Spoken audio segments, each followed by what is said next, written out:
desde el equipo de AUTIP y la Lectura de Egresados, en colaboración con la Academia de Humanidades, el Instituto de Filosofía, el Centro de Edición de Textos Hispanoamericanos, la Cátedra Libre de Mundo Antiguo y el SG Ateneo de Historia, les damos la bienvenida a la segunda disertación de las primeras jornadas interdisciplinarias de estudios medievales. Los estudios sobre el medioevo aportan nuevas luces para comprender un periodo cargado con un vasto contenido histórico, cultural e intelectual. El cultivo de las letras y de la filosofía encontró en los intelectuales de la época un campo fértil en el cual florecer y dejarnos obras magníficas como testimonio de una cosmovisión fuerte y arraigada. Ahora mismo vamos a pasar a leer el currículum de nuestros disertantes del día de hoy.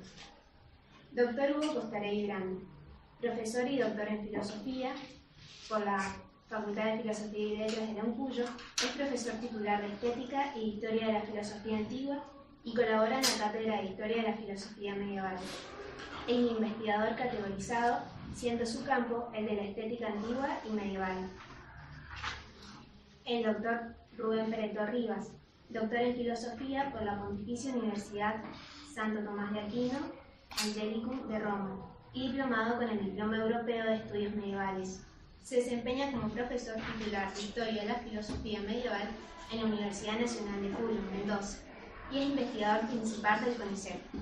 Es además investigador invitado de las universidades de Oxford, de Notre Dame en Estados Unidos y del Institut Catholique de París. Doctor Seferino Muñoz, doctorado y postdoctorado en Filosofía. Actualmente se desempeña como investigador del CONICET y como docente de grado y posgrado en diversas universidades nacionales y del extranjero, dictando cursos de Historia de la Filosofía Medieval, Ética y Metodología de la Investigación. Asimismo, es director de la revista científica Scripta Medieval. Bueno, comenzamos con la disertación. Sí, muchas gracias. Estaba viendo el currículum más largo que el de Seferino. Pero voy a decirlo. Y se ve que decirlo, que es bueno, por todo de entrada. Pero Inversamente proporcional a la salud. no sé. No es cierto que más largo que Rubén es el titular, tendría que ser así. Claro, por lo menos 2 líneas más largas, 2 o 3 líneas. Claro, sí. Te das cuenta que se recortando, doctorado, Sí. claro, o sea, dejá que el otro. Pero bueno. Bien, el chiste interno de la cátedra, no. Nada. Bueno, gracias a. Dios mío. Estoy quemado. No pasa nada. Gracias, Francisco. Gracias, Francisco, la invitación de Adefin, sí, y a todos los auspiciantes, McDonald's entre ellos, también mencionar para poder comer hamburguesas, está dispuesta en el cumpleaños de Seferino. Así que bueno, gracias en serio a quienes nos invitan a esta exposición. Es una exposición breve que queríamos hacer, en la cual la cátedra va a participar con esto que llamamos hitos, ¿sí?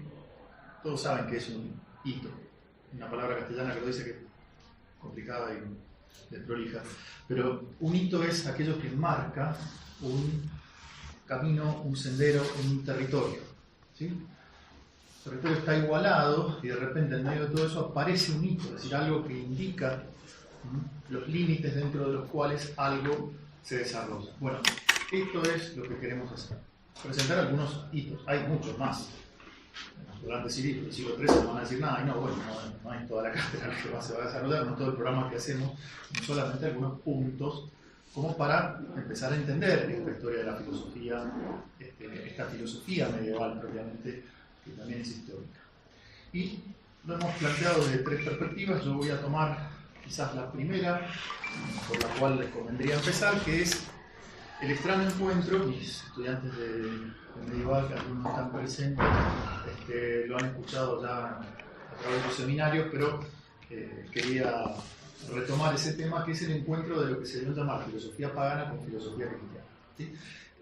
Este es un encuentro raro, digamos, o al menos extraño. Históricamente tiene sus condimentos muy interesantes que conviene seguir. Cuando el cristianismo como tal irrumpe dentro de la esfera cultural, ya hay filosofía. ya hay mucha filosofía que nosotros hoy día llamamos clásicas, pero ellos no se llamaban a sí mismos clásicos. Ellos eran en todo caso contemporáneos, ¿no es cierto? O relativamente contemporáneos, muy bueno, contemporáneos de Platón no eran. Pero es en esa época donde el cristianismo aparece. ¿Qué filosofías hay en ese momento? ¿Sí? Bueno, ustedes pueden encontrar claramente a Platón, sin dudas. Platón es la filosofía y va a ser la filosofía más importante a lo largo de la historia de la filosofía medieval.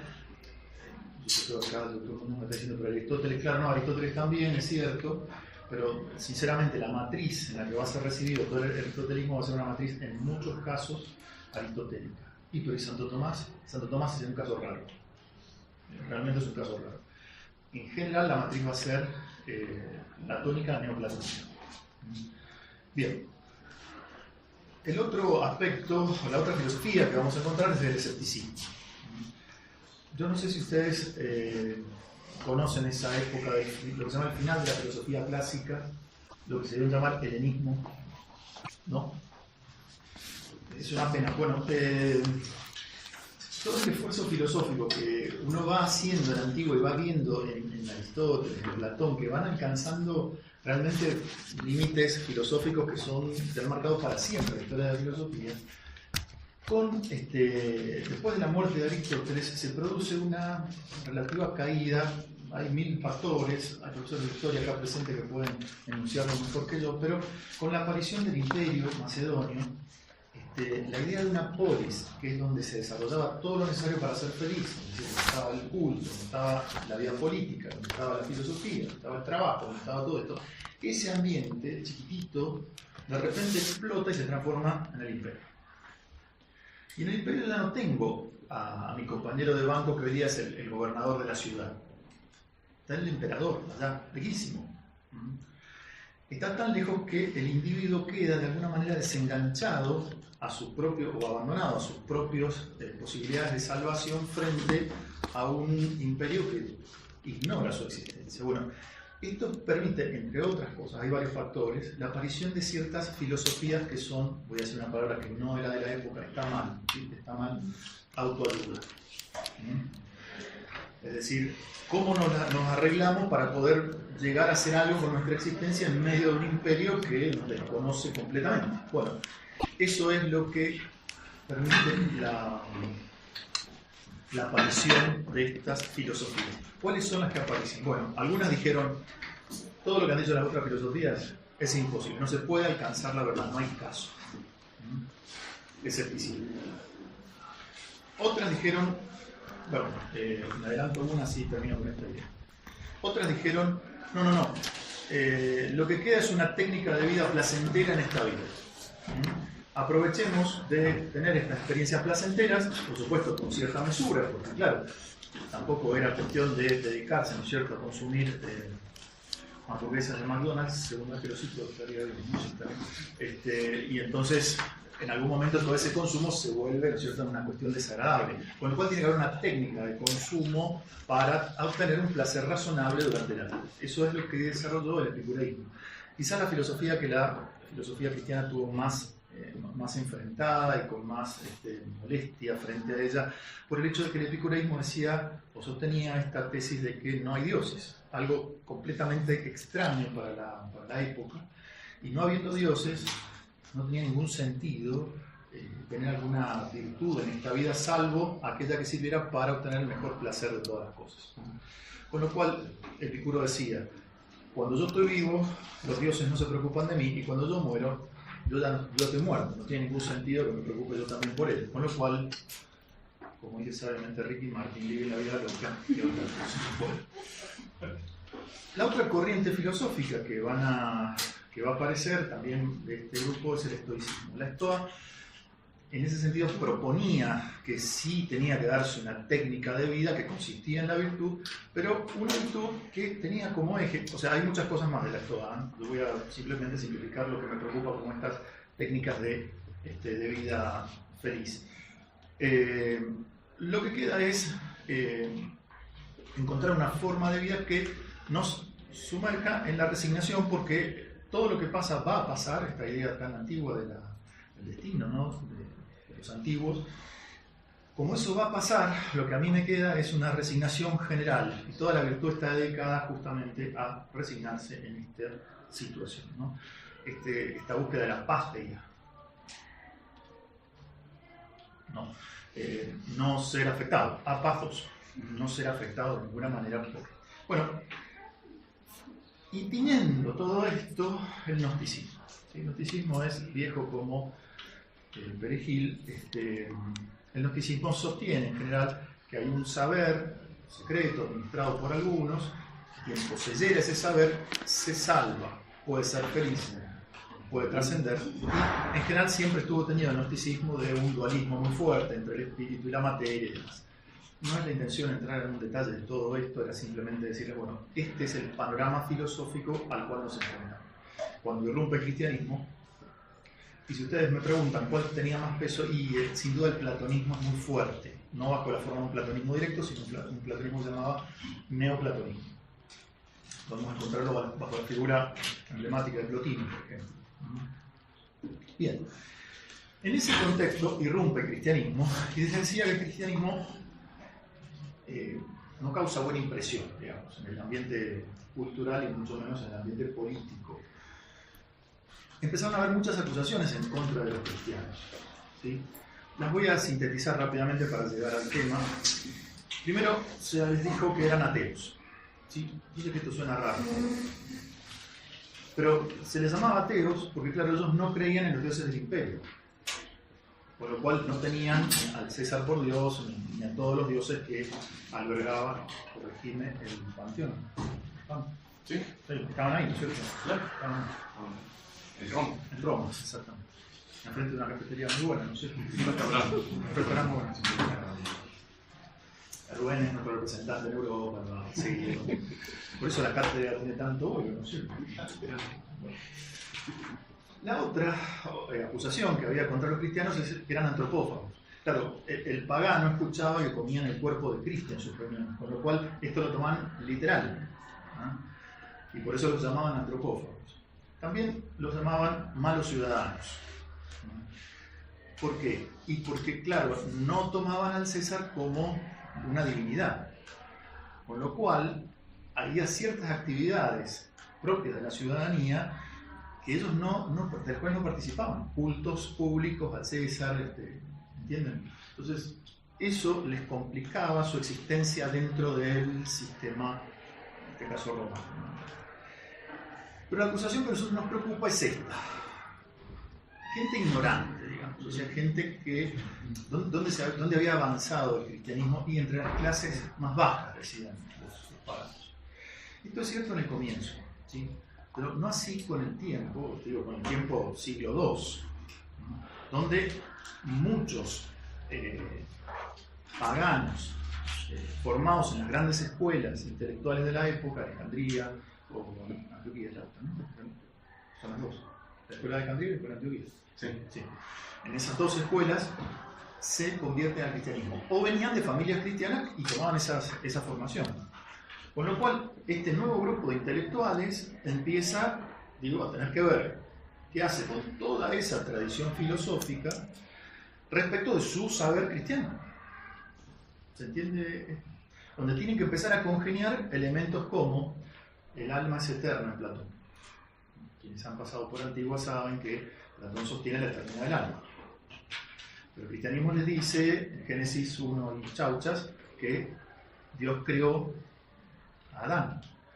Hizo de barro y sopló el aliento vital. Y ese aliento vital es justamente el alma. Con lo cual, ¿cómo hacemos? ¿Con cuál nos quedamos? ¿Cuál versión es la versión? Bien.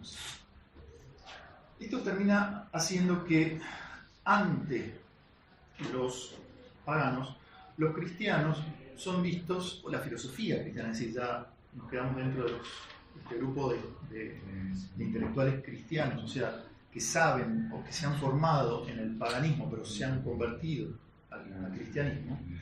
El paganismo los ve una opción como una filosofía más. Está bien, está Aristóteles, está Platón, y están ustedes. Tertuliano así lo afirma, ¿no? Dice, mientras nuestra verdad se hace manifiesta a cada uno, la incredulidad no la considera ciertamente obra de Dios, sino un género de filosofía. Eso es lo que Tertuliano cuenta, cómo los ven a ellos. ¿Sí? También son vistos como una filosofía defectuosa. ¿Por qué? Y porque es una filosofía que muestra, pero no demuestra. Yo no sé si ven la diferencia. Es la diferencia entre el que se agarra los dedos con una puerta y el que le cuenta al médico lo que le pasó al otro. El que se agarró los dedos con una puerta, ¿qué dice? No, muestra. ¡Ay! Dedo así. Muestra. Es patente, es evidente. En cambio el otro dice, mirá, el dedo se le puso grande, lo que pasa es que cuando cerró la puerta, olvidó retirar la mano, viste que se cerró sobre el dedo, entonces probablemente ese está demostrando, está haciendo un discurso para llegar a que el médico diga, entonces capaz que tenga quebrado, mientras que te muestra. ¿Por qué digo que la filosofía cristiana muestra y no demuestra? Porque el punto de partida de la filosofía cristiana, ¿cuál es? ¿Cuál va a ser presentado como punto de partida indiscutible, como texto? Claro, la Sagrada Escritura. Y la Sagrada Escritura no prueba la existencia de Dios, ni comienza probando la existencia de la creación. ¿Con qué comienza? Claro, diciendo lo que de hecho pasó. Por eso digo, muestra, no demuestra. Si uno ve en la prueba que da Aristóteles de la existencia de Dios a partir del movimiento, que después Santo Tomás va a recuperar en el siglo XIII, en la primera vía, si uno ve eso, entonces, claro, Aristóteles sí está demostrando, ¿por qué? Porque dice, bueno, todas las cosas se mueven en ese movimiento, todo movimiento es un paso de la potencia al acto, el que se mueve del acto a la potencia supone a otro ser en acto, y entonces es toda una demostración, pero sí tiene que haber un primero en acto que no tenga potencia, y entonces, listo. El Génesis no empieza así, empieza diciendo, en el principio existía Dios y Dios creó todas las cosas. No lo le dice cómo, yo muestro, no lo demuestro. Esto hace justamente que los paganos lo vean como una filosofía defectuosa. No tiene al menos los elementos que se esperarían en una filosofía, ¿entienden? Es decir, que sea deductiva en torno a los primeros principios, sino mostrativa. ¿Se entiende? Tertuliano también, que va a ser muy citado hoy día, dice: vamos a tener cuidado con aquellos que postulan una forma estoica, platónica o dialéctica del cristianismo. Para nosotros no hay curiosidad después de Cristo. No hay necesidad de investigar después del Evangelio. Cuando hemos creído, no tenemos deseo de agregar nada a nuestra fe. Es decir, esta es la verdad, pero hay una forma en la cual yo podría tomar un estoicismo, un platonismo. No, es esta. No sé si lo alcanzan a ver en el texto, yo estoy muy emocionado porque debe ser el único. Claro, la preocupación de él es esa, es decir, no nos interesa probar eso. Lo estamos mostrando. Los paganos, o la filosofía pagana, no está acostumbrada a eso, ¿entienden? Está acostumbrada a deducir. Y esto es lo que no está pasando acá. Por eso lo ven como una filosofía defectuosa. Al menos, insisto, te lo dice muy bien Karamanolis, autor exquisito. Rubén lo descubrió en su viaje a Europa y lo trajo. Al libro traje. Al libro, no al señor. No al señor. Tenemos ahí tenemos en el armario. Hace mucho que no digas gracias por la observación. El libro trajo, ¿no es cierto? Es precioso, el texto muy inteligente, el planteo, yo me he basado fundamentalmente en él. Y eso tiene, o sea, subraya este punto. Para el paganismo era una filosofía indigerible, porque por este hecho de que mostraba. ¿Sí? Claro,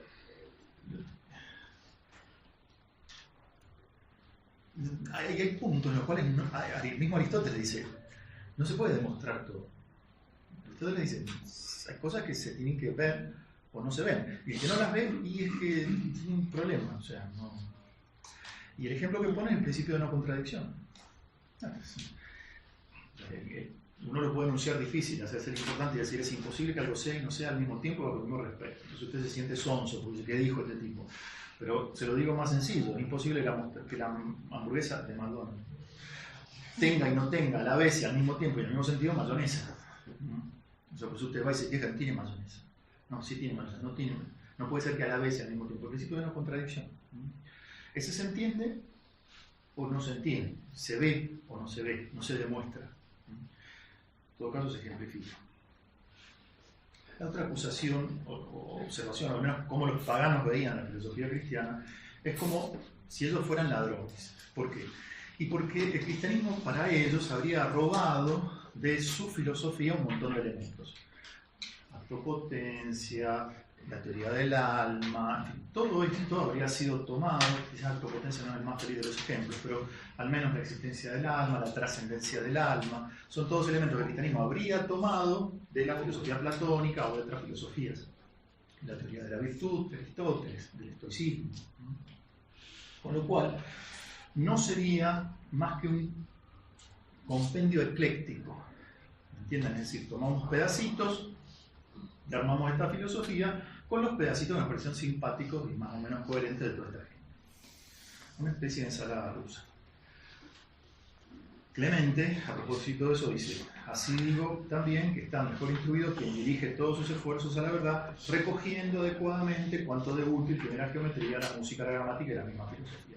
Parecería ser que se trata de ir recogiendo pedacitos y armar una filosofía propia. ¿Sí? ¿Me entienden? Estoy posicionándome en el pagano como ve a esta filosofía cristiana, este pensamiento. Por último, el cristianismo presentado como progresista. No cabe la palabra, no, es anacrónica completamente. Pero ¿por qué digo progresista? Porque estarían cortando con la tradición filosófica. Estarían diciéndole a toda la tradición filosófica que si uno lee, por ejemplo, el libro 1 de la Metafísica, Aristóteles se toma el trabajo de mencionar toda esa tradición a partir de los filósofos, desde los físicos hasta justamente los predecesores a él, Platón, hasta que dice, bueno, yo sí me di cuenta de la causa final, todos los otros no. ¿Ah? Todo eso es hacerse cargo de la tradición. Bueno, la filosofía cristiana parecería cortar con esa tradición, al menos a los ojos de ellos. Y en ese sentido, digo, son progresistas, son vistos como progresistas. Tertuliano, que es picantón, digamos, dice: por lo tanto, ¿qué tiene de semejante el filósofo y el cristiano? Discípulo de Grecia el uno y del cielo el otro, negociador de la fama el uno y de la vida el otro, operario de la palabra el uno y de los hechos el otro. Dice estudiante medieval, esto le suena muchísimo. Edificador el uno y destructor el otro, falsificador de la verdad el uno y recuperador el otro, el que hurta la verdad y el que la guarda. Tertuliano, hay que decir a favor del pobre Tertuliano, está en medio de una persecución terrible y escribe este texto que se llama el Apologético, o sea, con la espada en la mano y la lapicera en el otro, en una manera u otra. Es un texto muy, digo, por el contexto, es bastante picante. Bueno, ¿cómo respondieron entonces la primera intelectualidad filosófica cristiana que se llamaron los padres? En otra vida explicamos qué es esto de padres. Por ahora esto les ruego que me lo crean. Bueno, básicamente empezaron a defender esa filosofía que para ellos era muy importante, y eso tuvo dos pasos, o dos momentos, no pasos. Uno es la defensa hacia afuera, es decir, todos aquellos que los atacaban, bueno, ellos defendían. Su defensa es basada en que ellos poseen la verdad, y esta posesión de la verdad es porque tiene la Sagrada Escritura, así de simple. Ya voy a explicar esto enseguida, esto sí lo voy a explicar con más entendimiento. Pero también claridad hacia adentro, es decir, no solamente fueron padres apologetas como quien defendiera y nada más, sino que también para adentro empezaron a generar doctrina. Esto lo digo porque es una época también de la aparición de muchas herejías dentro del cristianismo. De hecho, los filósofos también los acusaban de la multiplicidad de cristianismos que había. ¿No? De hecho, no, Tertuliano no vino solo. Todos los otros son herejías. Clemente lo dice precioso. Por eso creo que necesitamos un discurso que conste de dos partes. Una que defienda la verdad, la parte apologética, y otra que la ilustre. En la primera necesitamos defender la verdad frente a los que no creen y los que plantean dudas, mientras que en la segunda ilustraremos la verdad a los que están bien dispuestos y se inclinaron por aceptar la verdad. ¿Ven los dos momentos de la... Es casi programática este texto, me parece... Bueno, a mí no, sí. En definitiva, ¿cuál es la respuesta de la patrística? Nosotros somos la filosofía. Yo sé que suena mal esto, perdón. Pero esta es la respuesta de Dios. No es que haya muchas filosofías. ¿Cómo es ese tema? No. la filosofía es la cristiana. Perdón, yo sé que puede sonar pedante, soberbio, más en un mundo donde hoy la verdad se construye con pedacitos justamente, ¿no es cierto?, y participación de todos. Esto suena recontra pedante. Pido disculpas, pero tampoco puedo, digamos, decir algo que ellos no decían. Ahora, ellos dicen eso no porque se les ocurrió, ni porque decían, escucha, Papito Clemente de Alejandría, director, digamos, de la Escuela de Alejandría, o sea, tengo chapa como para decirlo. No, acá hay fundamentos. No somos una filosofía más. ¿Recuerdan cómo veía el paganismo, el cristianismo? Decíamos siempre, una filosofía. No somos una filosofía. Veamos algunos textos. No somos una filosofía más, por la sencilla razón de que nuestro texto es anterior a todos los textos filosóficos que existen. Hay que entender que la patrística y toda la antigüedad se mueve en un esquema no democrático, no progresista, sino tradicional. ¿Qué quiere decir eso? Que toda la información importante respecto de cómo ser un hombre, cómo llevar adelante la política, con toda esa información vital para ser uno mismo, está dada en el comienzo a través de una información que nosotros llamamos mito. Esa información dada en el origen es la más importante de todas, es la que no ha sido tergiversada ni por ninguna mano humana, está dada allí. Y las generaciones siguientes, ¿qué es lo que tienen que hacer como misión importante? Comunicar con muchísimo cuidado esa información, porque esa información no es arbitraria, no es cambiable, no es modificable, no. Piensen, por ejemplo, que Francisco se compra un Toyota Corolla y sale de la agencia, y cuando sale, dice, perdón, la llave, no, este vehículo no tiene llave. Ah, caramba. Un botón que dice Start.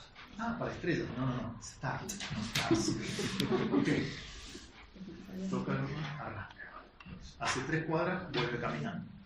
Se paró. Es que tiene que ponerle combustible. Perfecto. Vuelve a los 15 minutos. ¿Cuál? Tal. Vuelve a decir dónde. Toda esa información es vital.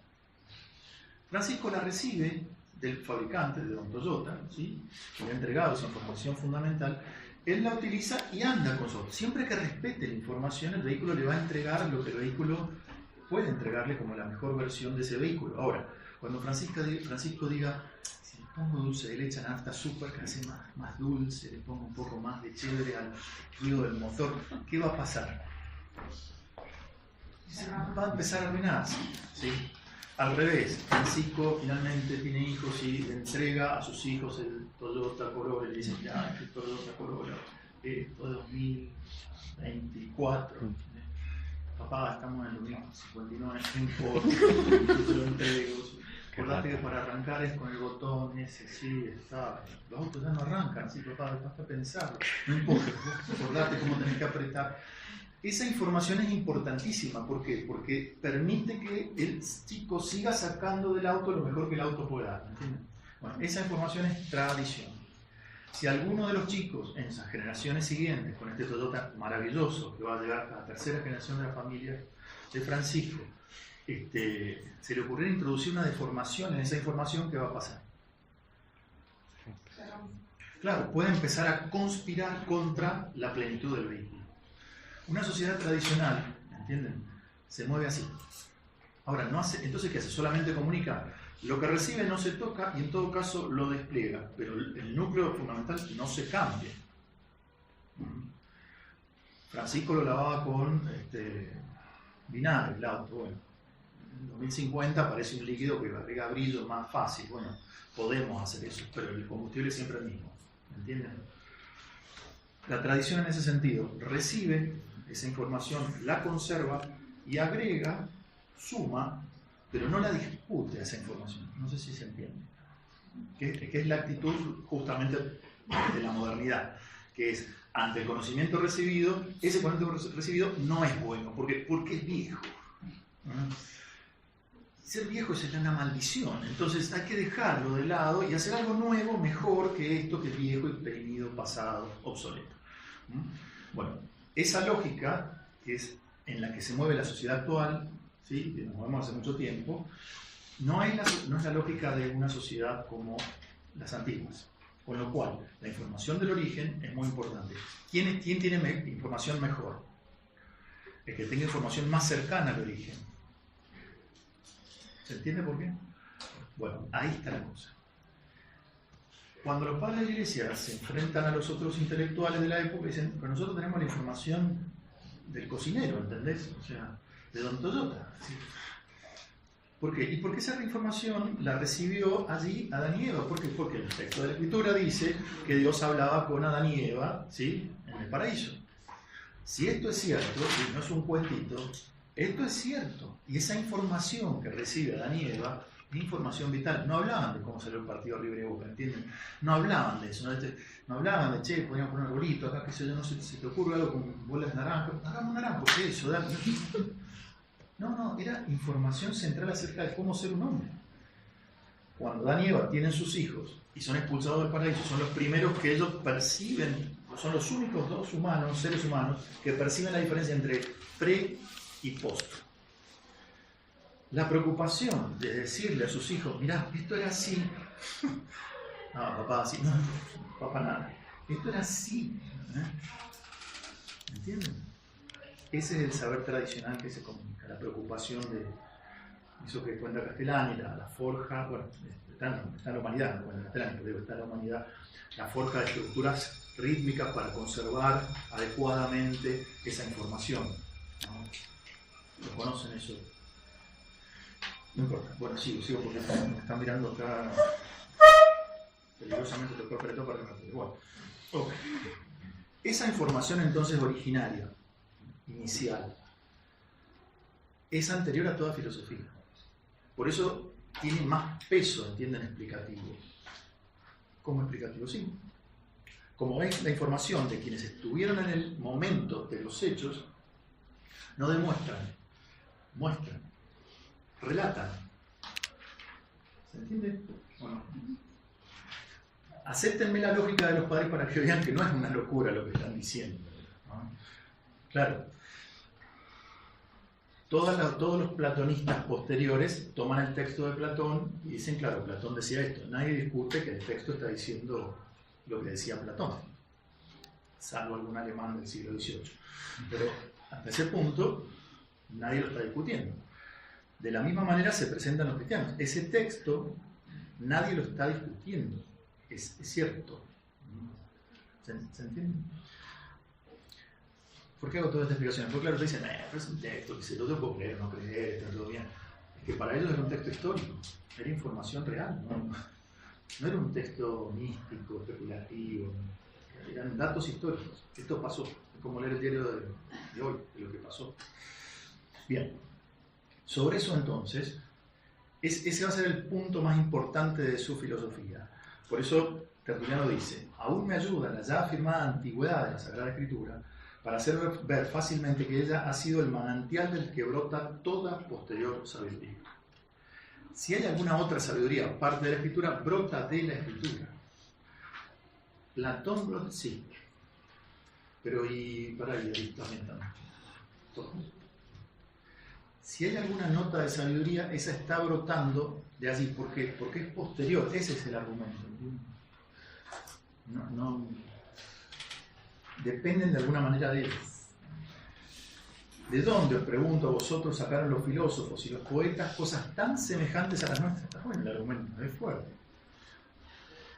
No sé si se dan cuenta cómo les está dando vuelta el argumento que yo puse al principio. O sea, recién al principio les decía, los cristianos nos robaron a todos los filósofos y armaron su filosofía. Él está diciendo, no, es al revés. ¿No les parece raro que ustedes digan exactamente o similares cosas que nosotros? Ahora, si ponemos los textos, ¿cuál es más antiguo? El nuestro. ¿Quién le robó a quién? ¿Ven el argumento? Clemente. Pueden ser llamados ladrones y salteadores los filósofos griegos. Esto lo dice a propósito, porque a ellos les estaban diciendo que eran ladrones. Pueden ser llamados los filósofos griegos, así, que antes de la venida del Señor se apoderaron de parte de la verdad y de los profetas hebreos. Por eso es que si hay filosofías, ellas nacen de esta especie de, voy a usar una palabra no académica, perdón, doctor Pereto, carancheo de la Sagrada Escritura. Es decir, me quedo con un pedacito, yo me quedo con el otro, voy tomando. ¿Se entendió esa expresión caranchear? No es muy académica, pero digo bien gráfica. Me quedo con un pedacito, me quedo con otro, ¿no? Es como cuando te sirven una picada y vos, la picada es así, son 25 personas.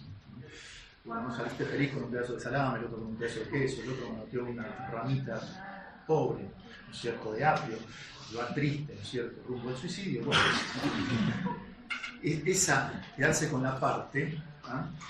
Ese fraccionamiento es lo que pasa, es lo que operaron las filosofías sobre la escritura. Se quedaron con un fragmento. Pero además, ¿qué pasó? Quedándose con un fragmento, dijeron, este fragmento es la filosofía. La parte es el todo. Y ahí está el recontra problema. Se apoderaron de parte de la verdad de los profetas hebreos y no apropiándosela plenamente, es decir, del todo. Sin embargo, la hicieron pasar como doctrina propia. En clase decíamos esta cuestión moral de fondo del orgullo, ¿no? Y algunos, por ignorancia, la han incluso alterado, enseñando con excesiva minuciosidad. En fin, otros afirman que la han descubierto ellos mismos. ¿Me entienden la acusación que hace fuerte? Es decir, los soberbios no somos nosotros, los soberbios son ustedes. Eso dice Clemente, que Clemente es el más tranqui, digamos, ¿sí? El más académico. Tertuliano no es tan así, y dice, los simuladores y despreciadores filósofos falsifican hostilmente la verdad y falsificándola la corrompen, como quienes buscan la propia gloria. Ahí está el elemento moral que yo decía. Pero no hay entonces nada de verdad en las filosofías. Bueno, si hay verdad es justamente por ese fragmento que tomaron. El problema es que a ese fragmento que tomaron le hicieron un montón de cuestiones alrededor, fruto de la genialidad del filósofo o fruto de las elucubraciones de los seguidores. Pero bueno, si hay algo verdad es por ese pedacito. Clemente no tiene ningún prurito en utilizar acá un mito, el mito de Penteo de las vacantes, de Quilo. No importa. Es gracioso el mito, sí, digo, no para Penteo, por supuesto, pero porque claro, las vacantes son estas seguidoras de Baco, justamente. Acá tenemos la de letras que nos puede ayudar, ¿no es cierto? Bien, son las seguidoras de Baco. ¿Qué me importa? Porque hay un montón de historiantes, en algún punto Penteo quiere ver qué es lo que están haciendo en estos ritos. Bueno, bacanales, gracias. No buscaba una palabra que no fuera difícil, digamos, complicada, pero es lo que dice el doctor Pereto. Y entonces los dioses les permiten entrar sin ser vistos como alguien, como un varón, y entonces están las mujeres haciendo cosas que nosotros tacharíamos de deshonestas, y entonces de repente los dioses le quitan esa simulación que está sobre él, y entonces las mujeres lo ven, entonces lo quieren poseer. Y entonces empiezan a arrancar los pedazos de Penteo. Entonces, entre ellas está su propia madre, que se vuelve chocha con la cabeza, pensando que, además piensa que es un león, y vuelve y llega y dice que se ha arrancado la cabeza a un león, hasta que se rompe el hechizo. Y son lindísimas las tragedias que hacen. Para niños. Sí, para niños. Las niñas aterradas, no duermen nunca más. Pero bueno, lo cierto es que está muy bien utilizada la idea, porque claro, Penteo sería la Sagrada Escritura, el desarrollo de la Sagrada Escritura, y cada filosofía había tomado un fragmento. El fragmento es verdadero, pero claro, hablan de Penteo no va a hablar, porque le arrancaste la cabeza, ¿no? Entonces, los fragmentos no son el todo. Pero hay algo de verdad y algo de verdad hay.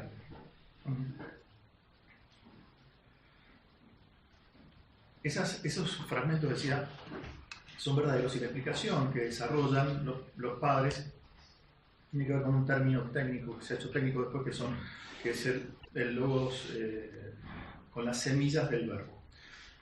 No que las doctrinas de Platón sean simplemente extrañas a Cristo, era Agustino, pero sí que no coinciden todo con él. Lo mismo que en las de los otros filósofos, como los estoicos o las de los poetas o historiadores, porque cada uno de estos habló correctamente en cuanto que veía que tenía por connaturalidad una parte del logos seminal de ellos.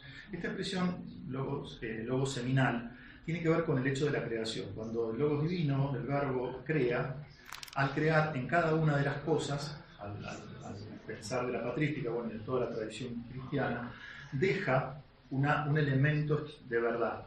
Por eso lo llama logos spermaticos, es decir, semillas del verbo, que cualquiera que tuviera buena disposición podría revelarlos y encontrarlos, es decir, descubrir la verdad de las cosas. Bueno, eso es lo que permite, y es el justificativo de que muchos filósofos hayan encontrado, ¿sí?, en su proceder filosófico, verdades. Por eso dice, todos los escritores, por la semilla del logos, inmersa en su naturaleza, pudieron ver la realidad de las cosas, aunque de manera oscura. ¿Qué es lo que le faltaba? La revelación, que es la que daba el cierre, digamos, a todo eso. Todo lo que ellos han dicho correctamente nos pertenece a nosotros, los cristianos. Esta frase es muy citada, muy conocida también, ¿no? Ya que nosotros adoramos y amamos después de Dios al Logos de Dios. Hagámoslo en una esquemita. Perdón, doctor Preto. Clemente dice, yo no llamo filosofía a la estoica, ni a la platónica, ni a la epicurea, ni a la aristotélica, sino a lo que en cada uno de esos sistemas se dice convenientemente y que enseña la justicia al mismo tiempo que el saber piadoso. A toda esa síntesis la damos filosofía. Este texto de Justino, de Clemente, es, digamos, el cierre de todo esto. ¿Tenía razón Platón? Sí. ¿En todo? No. Ahora, en lo que tenía de razón, ¿por qué tenía razón? Y porque estaba el logos spermaticos, estaban las semillas del verbo, estaban las semina verbi allí presentes. Y eso él lo vio. Pero le faltaba un elemento que unificara todos esos saberes. Ese elemento es el texto de la Escritura. Puede ser que el estoicismo tenga verdad y diga algo verdadero, algún aspecto. Puede ser que el aristotelismo también diga algo más. Puede ser que incluso el platonismo, al cual le damos más importancia, ¿no es cierto?, diga algo respecto de la totalidad. Pero el tema es que siempre falta la piedra, la clave de bóveda, esa que da sentido justamente. Por eso, cuando aparece esa clave de bóveda, es decir, cuando yo tengo la escritura, ahí entonces todas las otras partes cobran sentido. Ahí entonces todas las otras partes se hacen semina verbi. ¿Entienden? Mientras tanto, el que está desde la filosofía particular no ve que son semina verbi, le parece que son descubrimientos de él. ¿Se entendió? Bueno, es una imagen. Y un ejemplo, para terminar, esto un ingeniero de la NASA me ayudó a hacerlo. Un último ejemplo para que se entienda esto, la imagen del buen pastor que hemos visto representada en todo lo que se llama el paleocristiano, ¿sí? Por todos lados. Si ustedes buscan una explicación del buen pastor, lo primero que aparece es que esta imagen en realidad es Orfeo llevando una oveja porque tenía una predilección por los bichos, pero que los cristianos la tomaron esa imagen y la cristianizaron. ¿Sí? Esto lo van a leer de todos lados, en las historias más prestigiosas del arte hasta la Wikipedia. Un padre diría, no. Si los paganos dijeron que eso era Orfeo, es porque eso lo sacaron de algo que era nuestro. La verdadera lectura es la que nosotros estamos dando, que es la de el buen pastor, que está en la Escritura. ¿Se entiende? ¿Cómo da vuelta el argumento? En general, esa lectura que estoy haciendo es la que se ha escuchado siempre. Es decir, los cristianos fueron, por eso lo dije al principio, tomando elementos del paganismo para poder asumir esa cultura y no parecer tan chocantes y demás. Ellos dicen, no, si ustedes tienen esos elementos son verdaderos, esos eran nuestros desde hace mucho tiempo, ustedes son verdaderos. ¿Sí? Bien. Perfecto. Conclusiones que hay que tener claro en todo esto: la precedencia del texto de la Escritura es el fundamento de toda esta cuestión, ¿sí? En una sociedad tradicional, donde el texto precedente es más verdadero. La acusación de ladrones en realidad se da vuelta con todo esto que he dicho. En tercer lugar, las escuelas dicen verdades parciales, esto es cierto, llegan a decir verdades parciales por el logo seminal, pero nunca tienen la verdad total, que eso es privativo del que se posiciona en la Escritura, en la fe de la Escritura. Los cristianos en esa óptica pueden ser grandes rastreadores. ¿Por qué? Porque teniendo la clave de bóveda pueden ir a ver toda la filosofía que quieran, porque siempre van a encontrar elementos, porque sigue siendo válido lo que dice Justino. Todo lo verdadero que hay allí nos pertenece. Y a su vez hay una demanda especial para la filosofía cristiana, que es la coherencia en el obrar. Eso lo vimos bastante en medieval. No es solamente una teoría o un sistema teórico, es una forma de vida que tiene que ser coherente con eso. Bien. Termino entonces con esta cuestión. ¿Será preciso hacer una nueva filosofía, una filosofía cristiana? Bueno, Clemente dice que sí, me gustó mucho el texto. Dice, efectivamente, el Logos no desea que el que ha creído sea perezoso respecto a la verdad, ni sea tampoco inútil. Así dice, buscad y hallaréis, no solo sitúa la búsqueda en aras del descubrimiento, rechazando la frivolidad inútil, sino que adopta para nosotros la teoría que reduzce la fe, que es de lo que va a hablar el doctor Muñoz, después del doctor Pérez. Bien, hasta acá entonces. ¿Lo querías pasar en serio? Sí, sí, posible, si no, no. Como ya no queda casi tiempo. Bueno, tampoco es tan importante lo que vos tenés que decir. Bueno, la conocida tendencia del doctor Starelli Brandi al vedetismo quedó una vez más demostrado no solamente por ser el primero en hablar, sino porque por la calidad de la presentación propia de Miguel Ángel y porque nos comió todo el tiempo, así que vamos a tener que estar 5 minutos cada uno. Bien, a mí me ha tocado la parte del medio, digamos, en lo que es la historia de la filosofía medieval, que en un sándwich puede ser la parte más interesante, pero en la Edad Media, la parte del medio en realidad, al menos desde el punto de vista filosófico, es la menos interesante porque es donde hay menos filosofía, hay poca filosofía. Seguramente aquí habrán algunos estudiantes de historia que lo que voy a decir rápidamente ya lo conocerán. A mí me tocó entonces la filosofía de la Alta Edad Media. Lo que vamos a ver es, en primer lugar, muy rápidamente, una cuestión histórica. ¿Qué es la Alta Edad Media? ¿Qué entendemos por Alta Edad Media? Es un periodo de la historia, una división que se hace dentro de toda la Edad Media, que han hecho los historiadores modernos, por supuesto, para entender mejor ese periodo. Y que si tenemos que poner algunas fechas o algunos hitos para decir su comienzo o su final, diríamos que la Edad Media es el periodo que comienza en el siglo V y termina en el siglo X. ¿Qué es lo que habría marcado el comienzo de la Edad Media? El año 476, cuando cae el Imperio Romano de Occidente. Y finalizaría con el surgimiento del feudalismo que se da alrededor del año del siglo X, año 900, año 1000 más o menos.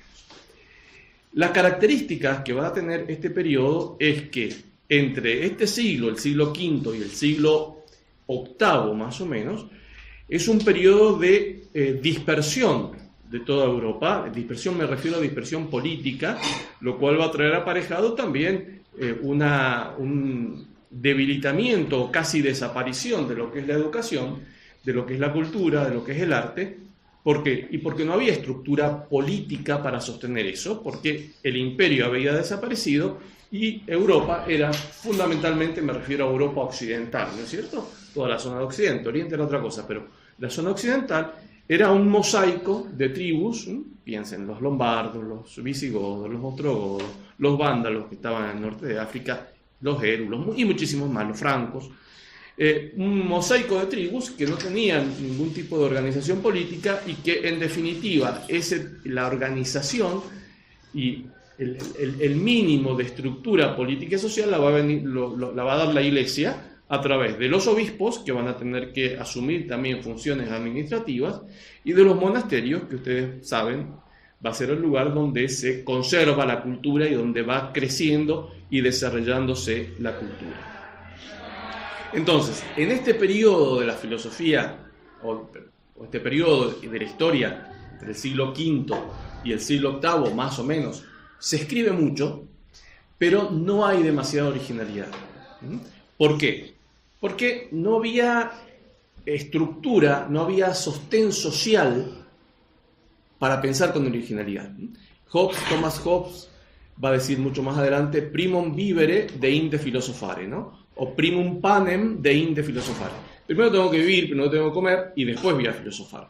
Esta gente estaba en una situación de conflictos permanentes, de dificultades para vivir, no tenían mucho ambiente para filosofar, no había mucho tiempo para filosofar. En el siglo VIII, IX, vamos a tener un cambio porque es el surgimiento de ya un imperio, es decir, ya nuevamente una estructura social y política que va a permitir un desarrollo cultural. A eso se lo conoce como el Renacimiento carolingio, porque se da justamente bajo la mano de Carlomagno, que logra unificar buena parte de Europa. Fíjense ustedes, todo lo que componía, esto estamos hablando siglo IX, todo lo que componía el Imperio carolingio, es decir, la mayor parte de Europa occidental, excepto España, que estaba en manos del Islam, las islas que nunca habían sido invadidas por después van a ser invadidas por los vikingos, digamos, por los nórdicos, pero el resto de Europa todo pertenecía al Imperio carolingio. Entonces va a ser en ese momento, en esa situación, que va a ser posible el surgimiento nuevamente de la filosofía. Entonces, entre todos los, como digo, se escribe y se escribe muchísimo. Hay cosas de mayor calidad, diríamos hoy, cosas de menor calidad. Sin embargo, hay un personaje, un filósofo, que se destaca por la completa originalidad de su pensamiento y además porque es un hombre brillante, que es sobre el que yo voy a hablar. Se llama Juan Escoto Eriúgena. Este hombre, como su nombre lo indica, Escoto Eriúgena, Eriu es el nombre gaélico de Irlanda, era irlandés. Irlanda, ustedes saben, es una isla y por lo tanto, tanto la isla de Irlanda como la isla de Gran Bretaña había quedado aislada, digamos, de las invasiones bárbaras. Por lo tanto, ahí el cristianismo se había conservado, es decir, no había desaparecido, las estructuras habían seguido funcionando. De modo tal que era un centro cultural muy importante. De allí va a surgir, por ejemplo, el arte céltico, que ahora está muy de moda, quizá ustedes lo recuerdan, lo han visto, ¿no es cierto? Todo el arte céltico tiene como guardas que se van entrelazando, que realmente es muy bonito. El famoso Book of Kells es de esta época, etc. Es de allí entonces donde va a surgir este personaje, Juan Escoto Eriúgena, que nace más o menos en torno al año 800, luego de tener una formación que diríamos hoy de excelencia en Irlanda, va a trasladarse al continente y va a entrar a la corte de Carlos el Calvo. Carlos el Calvo no era pariente mío, pero sí era pariente de Carlomagno, era nieto de Carlomagno. Y va a ser el que va a gozar, digamos, de la época esplendorosa del imperio. Se rodea de muchos intelectuales, uno de los cuales va a ser justamente Juan Escoto Eriúgena, que va a comenzar su trabajo haciendo traducciones del griego. ¿Por qué? Porque es una época, es un momento en el cual en Europa occidental no se sabía prácticamente griego. Se había perdido el conocimiento de griego. Entonces, todas las obras filosóficas, incluso de muchos padres orientales que estaban en griego, no se podían leer, porque no se conocía griego y los que lo conocían no lo conocían muy bien. Juan Escoto Eriúgena lo conoce muy bien y comienza entonces un trabajo de traducción muy importante, sobre todo las obras de Dionisio Areopagita, que era un autor neoplatónico, un padre de la Iglesia oriental neoplatónico. Y él mismo va a escribir varias obras. La más importante de ellas se llama, le pone él un nombre griego, una cosa que suena así un poco pedante, ¿no? Poner un nombre griego, pero bueno, le pone un nombre griego, es Periphyseion, que significa acerca de la naturaleza.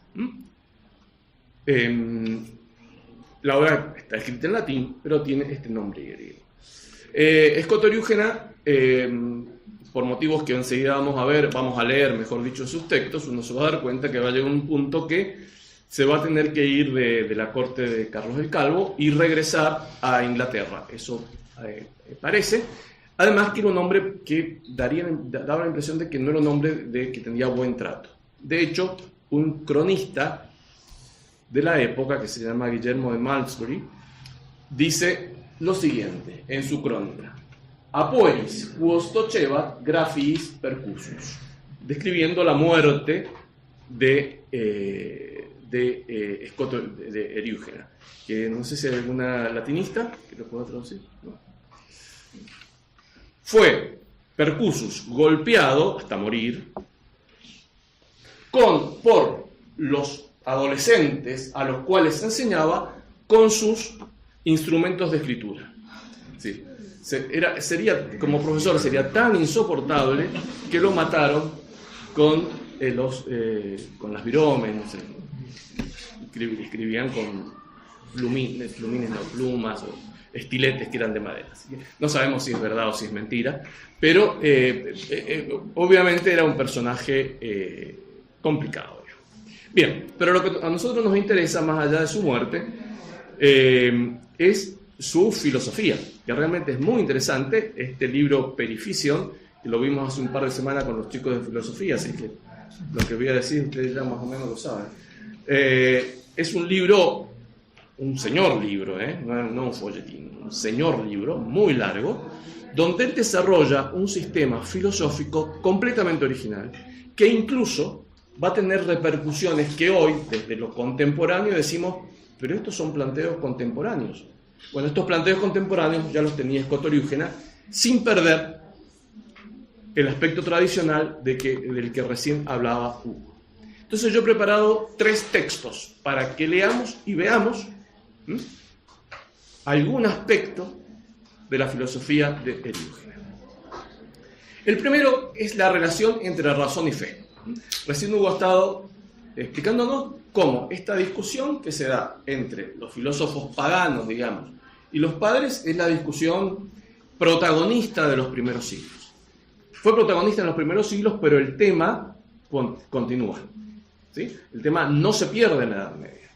Lo van a ver también enseguida con Seferino. ¿De qué manera conciliar o no? ¿De qué manera se pueden amigar o no la razón y la fe cristiana?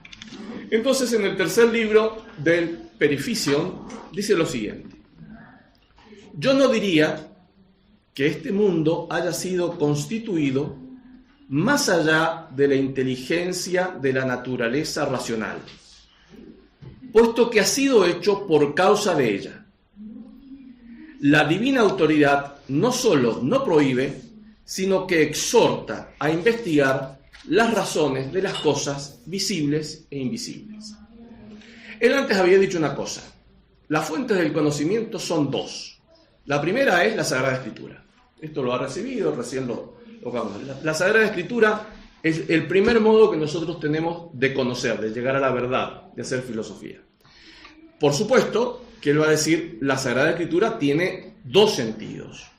Un sentido literal, que es un sentido él dice, es de la fide ex audito, es decir, la fe que yo recibí porque la escuché, porque me la explicó, no sé, mi mamá, o me la explicó el sacerdote cuando iba a misa. Pero ese primer sentido es un sentido muy elemental de la Escritura. Es necesario un trabajo de la inteligencia, un trabajo racional, que profundice en un sentido más interior de la Escritura, que me va a poder revelar un conocimiento mayor. Es decir, que para él es clarísimo que la primera fuente de conocimiento es la Escritura. Pero junto a la Escritura pone, como acabamos de ver, la razón. La inteligencia también es un modo que tenemos de conocer la verdad. No solo la Escritura, sino también la inteligencia. Que es un poco lo que venía diciendo Hugo. Lo que pasa es que él le da algunas vueltas más que son muy interesantes, pero también muy conflictivas. O algo conflictivas al menos. Fíjense en este texto. Él dice, el mundo ha sido, digámoslo en positivo, constituido dentro, o más acá, podemos decir, de la naturaleza racional. ¿Qué querrá decir esto? El mundo, es decir, todo lo que existe, ha sido constituido dentro de la naturaleza racional, o más acá de la naturaleza racional. Fíjense que él utiliza, no tengo acá el texto latino, no, dice el mundo, yo no diría que ha sido constituido más allá, como si hubiera un límite, ¿no es cierto?, más allá de la naturaleza racional, sino más acá. Sí, el mundo es racional, porque está dentro de la naturaleza racional. Esto, quizá a algunos les recuerda algún pasaje del Evangelio de San Juan. ¿Se les ocurre? En el prólogo al Evangelio de San Juan, cuando San Juan dice en el prólogo, todo fue hecho por Él y para Él, refiriéndose a ¿qué? Al Logos, que es razón, digamos, que es inteligencia.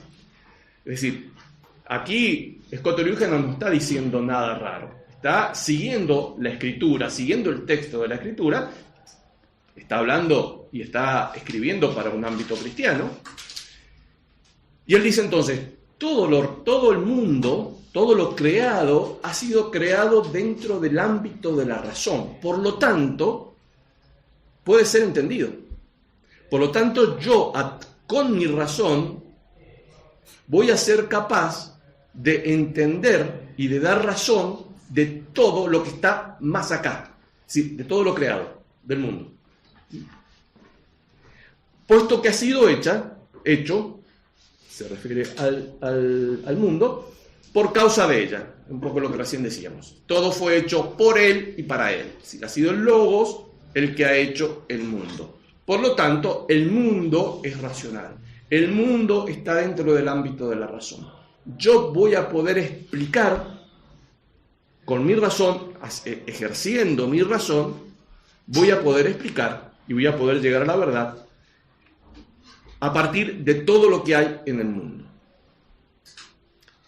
Y sigue, la divina autoridad, es decir, Dios, no solo no prohíbe, sino que exhorta a investigar las razones de las cosas visibles e invisibles.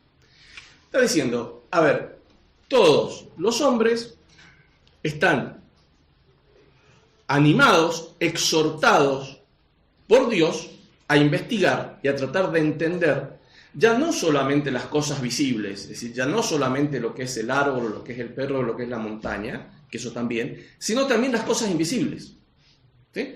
Fíjense que es como está planteando algo que después va a ser, ya venía, San Agustín había dicho algo, pero después lo va a retomar San Anselmo, etc.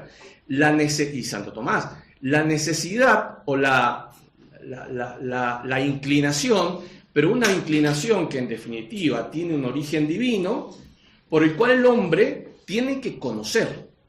¿Sí? Debemos utilizar nuestra razón para conocer todo lo visible y todo lo invisible. Es decir, que esta idea propagandística, podemos decir, que hay de la Edad Media como una edad oscura, claramente, con textos como este, se cae. Porque él está diciendo, no, acá no hay ningún oscurantismo. Es decir, tenemos que conocer, estamos obligados a conocer, estamos obligados a ejercitar la razón, a ejercitar nuestra naturaleza de seres racionales para conocer no solo lo visible, sino también lo invisible. Esta idea, este mandato casi que está expresando Scott Eriugena de conocer, de ejercitar la razón, porque hay una divina autoridad que me lo manda para conocerlo no solo lo visible, sino también lo invisible, tenía dentro un cierto peligro, una cierta, no vamos a poner un peligro, algo que se puede convertir en un peligro, tenía una cierta raíz de conflicto. ¿Cuál iba a ser el conflicto? El conflicto era no con la autoridad divina, sino con la autoridad humana. ¿Sí? Que es un conflicto que también ha recorrido la filosofía. Piensen ustedes lo que le pasó a Sócrates. ¿Sí? Incluso lo que le pasó al pobre Tertuliano, que terminó pateado por todo el mundo, ¿no? Es decir, que en la filosofía siempre se da eso, los conflictos con la autoridad humana, y que va a ser un conflicto que va a tener Scott Eriugena. Que es el segundo, dentro de esto mismo, el segundo tema que yo les quería plantear, que aparece en el primer libro del Perificio. Yo he seleccionado aquí 2 frases, en realidad 3 porque hay una en la siguiente. Así pues, la verdadera autoridad no se opone a la recta razón, ni la recta razón a la verdadera autoridad, pues no hay duda alguna de que ambas dimanan de una sola fuente, la sabiduría divina. Es decir, él está diciendo, a ver, la autoridad no se puede oponer a que yo ejercite mi recta razón. ¿Por qué? Porque ella, ¿sí?, la autoridad, y por autoridad pensemos en su momento el obispo, pensemos el emperador, ¿sí?, por dar dos figuras, habrían muchas más. La autoridad no se puede oponer a que yo o a que cualquier otro cristiano ejercita su razón.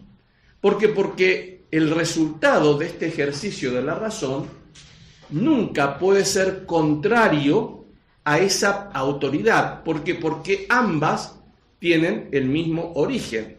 El mismo origen es la sabiduría divina que constituyó la autoridad y además constituyó la naturaleza humana racional.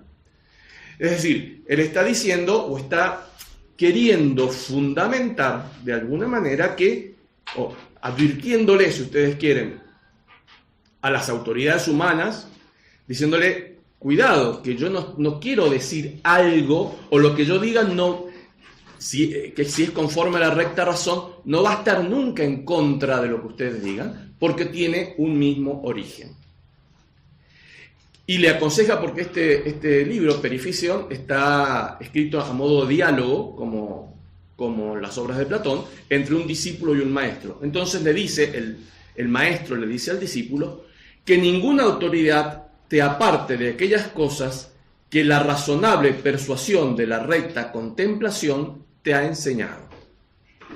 Fíjense, le está diciendo, no te dejes dominar, no te dejes sojuzgar por la autoridad que te impida adherir a aquello que por la recta contemplación has aprendido. Es decir, lo que tu ejercicio de naturaleza racional, lo que tu ejercicio intelectual, a través de la contemplación, te ha enseñado, o podríamos decir, has podido ver en la contemplación, eso ninguna autoridad humana, por supuesto se está refiriendo, te puede apartar de ello. Es como una rebeldía, ¿no? Pareciera como que los está empujando, o está empujando al discípulo a rebelarse contra la autoridad humana, que le podría decir, no, mire, usted no puede decir eso. Usted no puede decir tal cosa, no puede dar tal opinión teológica, no puede tener tal afirmación teológica. ¿Por qué? Porque la autoridad no lo puede decir porque esa persona rectamente lo ha contemplado en su ejercicio racional y por lo tanto no puede ser apartado de ella por la autoridad.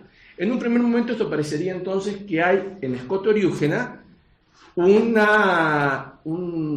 animar a su discípulo y a sus lectores a una suerte de rebelión, a una suerte de autonomía, podríamos decir ahora una especie de libertad de cátedra, ¿sí? Estamos utilizando una expresión contemporánea, en esa época las universidades todavía no existían, sino que Scoto Eriúgena él enseña en la corte, es decir, enseñaba a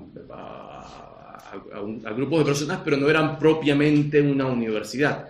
Sin embargo, él está ya dando una idea de lo que hoy diríamos una libertad de cátedra. Es decir, la autoridad, por más autoridad que sea, no puede impedirme a mí pensar o enseñar, en todo caso, aquello que yo he rectamente contemplado.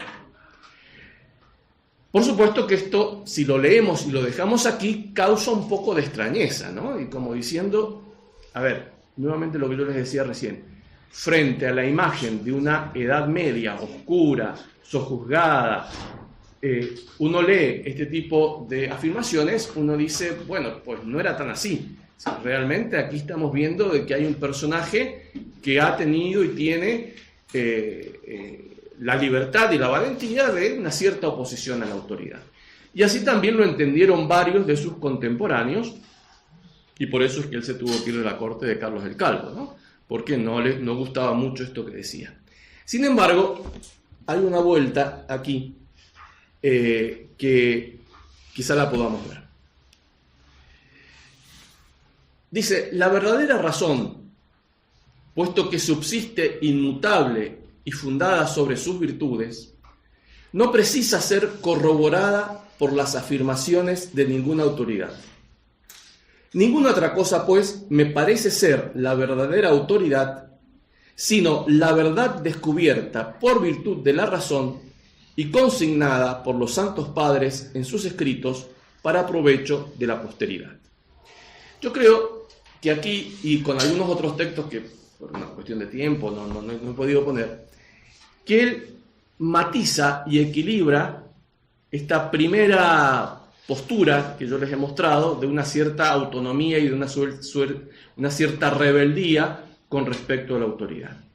Porque él está suponiendo dos cosas que nosotros, desde la modernidad, como hombres modernos, si adoptáramos simplemente las palabras de él, no supondríamos. Está suponiendo, en primer lugar, que hay una vida virtuosa. Esto aquí no aparece, él habla aquí las virtudes, ¿no es cierto?, de la razón, etcétera, pero él, en otro párrafo que ya les digo, no lo he puesto aquí, él insiste en que aquel que se arroja, podemos decir, al estudio de las cosas visibles e invisibles, es decir, al ejercicio de la razón, debe ser un hombre virtuoso. ¿Sí? Entonces, la misma virtud va a ser la que lo modere, podemos decir, eso dicho desde un lado. De otro lado podemos decir, las virtudes, su vida virtuosa, su vida ordenada, va a ser la que le permita que esa razón sea recta razón. Entonces, le permita arribar a conclusiones que efectivamente estén dando razón de la realidad y que consecuentemente nunca se puedan oponer a lo que dice la autoridad. Porque en definitiva va a estar diciendo lo mismo que dice la autoridad. ¿Por qué? Porque hay una suerte de, vamos a decir, estilo de vida, una suerte de, vamos a poner otra palabra más religiosa, santidad personal, de virtudes personales, que hacen que mi razón sea recta. ¿Sí? Y en segundo lugar, él fija un límite. Fíjense, la autoridad, dice, la verdad descubierta, no solamente por la razón, sino consignada por los santos padres. Los santos padres son aquellos a los que hacía referencia recién Hugo. Es decir, toda esa tradición de la que nos escuchábamos recién, Escoto la recibe, la retoma y la asume. Entonces, no es propiamente una rebeldía a la autoridad, porque él dice, todo lo que va a ser consignado, todo lo que va a ser enseñado en todo caso, ha surgido de una persona capaz de ejercitar no la razón, sino la recta razón, y siempre dentro de los límites de la verdad que fue fijada por los santos padres, es decir, que fue fijada por la tradición. Es como recién nos decía Hugo, no es que yo voy a quedarme de un modo estático con una cuestión que recibí de la tradición y lo único que hago es repetirla. No, puedo ponerle algún tipo de aditivo que la mejore, pero sin tocar nunca el núcleo. Es decir, puedo dejar de lavar el Toyota Corolla con vinagre y puedo lavarlo con alguna otra cosa, pero la tradición siempre va a estar. Entonces, si bien uno de los aspectos que podemos ver en Escoto Eriúgena es este ánimo y este empuje que él da a la filosofía, en una época, yo les digo, como les decía, una época convulsionada desde lo político, este empuje entonces que él da para investigar y para estudiar es un empuje que sin embargo está o va a estar limitado por estos elementos. Simplemente una cuestión contemporánea, porque lo comento porque me parece interesante, como una cuestión que es muy contemporánea, en realidad no es tan contemporánea, ya se le había planteado el mismo Escoto Eriúgena, esto lo hablamos bastante con los chicos allá de Medieval hace un par de semanas. Fíjense lo que dice en el prefacio. Habiendo pensado frecuentemente y habiendo investigado diligentemente en la medida en que me bastaban mis fuerzas, que la primera y suma división de todas las cosas que pueden ser percibidas por nuestra mente o que superan su capacidad es la de aquellas que son y la de aquellas que no son. Se me ocurre pues un vocablo general para expresar a todas ellas, el griego physis, que en latín se dice natura. Él dice, ¿la naturaleza qué es? Es el conjunto de todas aquellas cosas que son y que no son. ¿Cómo pueden ser las cosas que no son? ¿Qué son las cosas que no son? ¿Existen las cosas que no son? No. Y pero él está diciendo que forman parte de la naturaleza. Al principio es como la cuestión, ¿cómo puede ser algo que no es? Y bueno, eso es, nosotros veíamos en filosofía, Wittgenstein un poco plantea esto en el Tractatus. Wittgenstein es un filósofo contemporáneo, murió en 1952-53. Él dice que existen, digamos, no dice que sí, dicen que la naturaleza está integrada por todas las cosas que son y las cosas que no son. Por lo tanto, hay cosas que no son. ¿Sí? Ese es el razonamiento.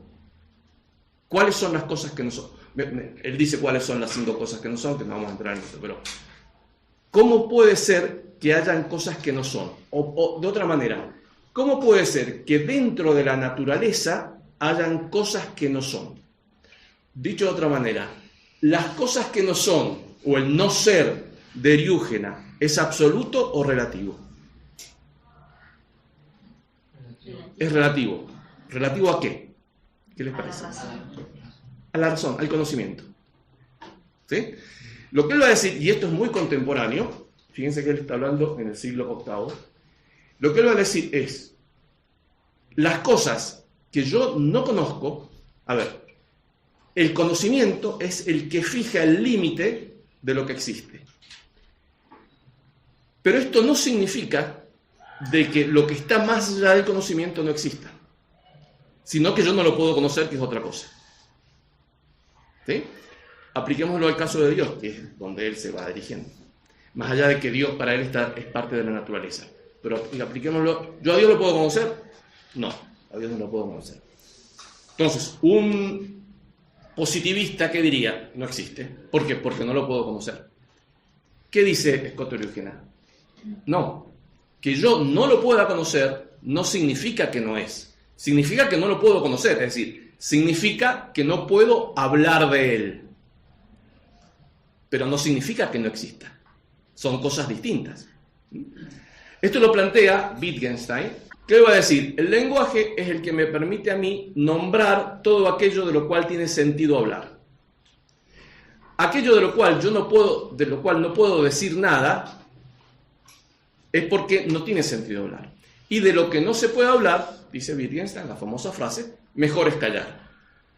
Pero Wittgenstein no dice que no exista. Es más, él termina su tractatus diciendo, no es que no exista, existe y es lo más importante de todo.